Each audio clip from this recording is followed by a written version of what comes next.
ಎಲ್ಲರಿಗೂ ನಮಸ್ಕಾರ. ಈ ವರ್ಷದ ಹೋಳಿ ಹಬ್ಬ ಬಹಳ ವಿಶೇಷವಾಗಿದೆ.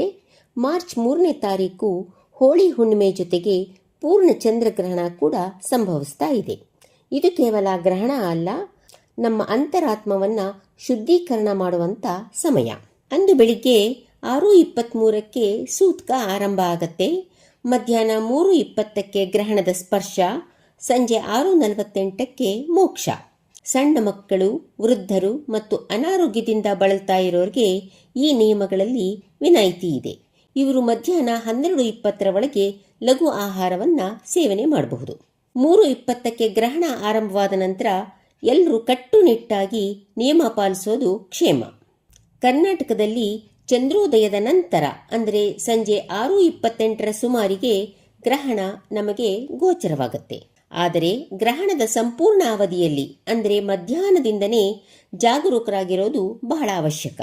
ನೆನಪಿಟ್ಕೊಳ್ಳಿ, ಈ ಗ್ರಹಣದ ಪ್ರಭಾವ ಕೇವಲ 1 ತಿಂಗಳು ಮಾತ್ರ ಇರುತ್ತೆ.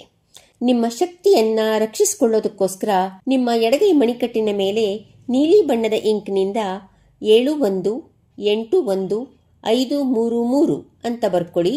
ಗೋಲ್ಡನ್ ಶೀಲ್ಡ್ ಈ 2 ಪದಗಳನ್ನು ಕೂಡ ನೀವು ಗ್ರಹಣದ ಸಮಯದಲ್ಲಿ ಚಾಂಟ್ ಮಾಡಬಹುದು. ಇದರಿಂದ ನಿಮ್ಮ ಆರ ಬಹಳ ಸುರಕ್ಷಿತವಾಗಿ ಇರುತ್ತೆ. ಸಂಜೆ 6:48ರ ನಂತರ ಸ್ನಾನ ಮಾಡಿ ಶುದ್ಧರಾಗಿ ಅಕ್ಕಿ, ಹಾಲು ಅಥವಾ ಬಿಳಿ ಬಟ್ಟೆಯನ್ನ ದಾನ ಮಾಡಿ.